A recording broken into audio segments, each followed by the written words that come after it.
ఓం సదాశివసమారంభాం వ్యాసశంకరమధ్యమాం అస్మదాచార్యపర్యంతాం వందే గురుపరంపరాం.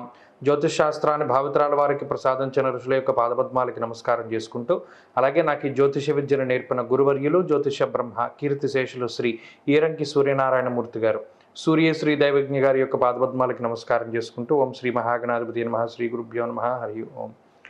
వీక్షకులందరికీ నమస్కారం. ఏప్రిల్ నెల 28వ తారీఖు లగాయితూ మే నెల 4వ తారీఖు వరకు ఉండేటువంటి గ్రహగతుల ఆధారంగా ద్వాదశ రాశుల వారికి ఈ వారం ఏ విధమైనటువంటి శుభాశుభ ఫలితాలు కలగబోతూ ఉన్నాయో ఈ కార్యక్రమం ద్వారా తెలుసుకుందాం. అందులో భాగంగా ఈ వారం ఉండేటువంటి గ్రహగతులను గమనిద్దాం. ఈ వారంలో మేష రాశి యందు రవిగ్రహం, శుక్రగ్రహాల తాలూకు సంచారం కనబడుతూ ఉన్నది. అలాగే వృషభ రాశి యందు గురుడు సంచారం చేస్తూ ఉండగా, కన్యా రాశి యందు కేతువు, కుంభరాశి యందు శనేశ్వరుడు, మీనరాశి యందు కుజ, రాహు, బుధగ్రహాల యొక్క సంచారం ఉన్నది. ఈ వారంలో చంద్రుడు ధనస్సు, మకరం, కుంభరాశుల యందు సంచారం చేయబోతూ ఉన్నారు. ఇటువంటి పరిస్థితుల్లో ద్వాదశ రాశుల వారికి ఏ విధమైనటువంటి ఫలితాలు కలగబోతున్నా తెలుసుకుందాం. అందులో భాగంగా మొదటిది మేషరాశి. మేషరాశి వారికి ఈ వారం సానుకూలమైనటువంటి గ్రహస్థితి గోచరిస్తూ ఉన్నది. జన్మగురుని యొక్క దోషం తొలగిపోయినది.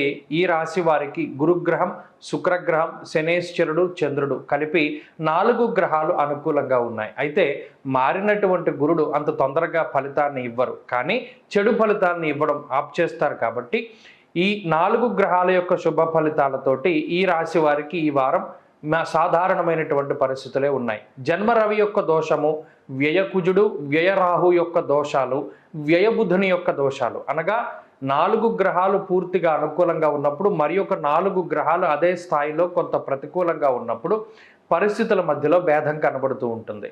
ప్రత్యేకించి అనుకూలించేటువంటి గ్రహాలైన గురుడు కానీ, శని కానీ, ఈ చంద్రగ్రహం కానీ లేదా శుక్రగ్రహం కానీ, ఈ 4 గ్రహాలు ఆర్థిక సంబంధమైనటువంటి వ్యవహారాలలో ఎక్కువ మంచి ఫలితాలను సూచిస్తూ ఉన్నాయి. అనగా గురువు మార్పు కానీ, శుక్రుని యొక్క స్థితిగతులు కానీ, ఇవన్నీ కూడా మేషరాశి వారికి సంబంధించినటువంటి ఆర్థిక వ్యవహారాలు ఏవైతే ఉన్నాయో వాటిలో ఎదుగుదలని సూచిస్తూ ఉన్నాయి. ఉద్యోగ వ్యాపారాలలో డబ్బు ఎక్కువగా వస్తూ ఉండడం, అలాగే రుణబాధలు తగ్గేటువంటి విధంగా, మరీ ముఖ్యంగా ఏదైనా ముఖ్యమైనటువంటి ప్రాపర్టీస్ కొనుగోలు చేయడానికి ఆకస్మికంగా మీకు కావలసినటువంటి ధనం ఆ సకాలానికి అందుకునేటువంటి విధంగా ఈ గ్రహస్థితి మీకు మంచి ఫలితాలను ఇస్తూ ఉన్నది. అనగా ఆర్థికంగా బలోపేతం చేసేటువంటి విధంగా ఈ వారం గ్రహస్థితి ఉన్నది.